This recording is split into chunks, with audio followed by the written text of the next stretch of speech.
গোছানো হয় এবং সাবলীল ভাষায় হয়।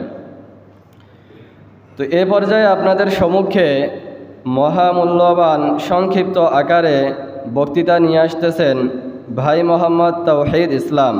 তার বিষয়বস্তু হচ্ছে রাসূল সাল্লাল্লাহু আলাইহি সাল্লাতু ওয়া সাল্লামের সমাজ ও রাষ্ট্রনীতি। রাসূল সাল্লাল্লাহু আলাইহি সাল্লাতু ওয়া সাল্লামের সমাজ ও রাষ্ট্রনীতি, জামাতে মিশকাত। ভাইকে তার মহামূল্যবান বক্তৃতা পেশ করার জন্য সবিনয় অনুরোধ জানাচ্ছি।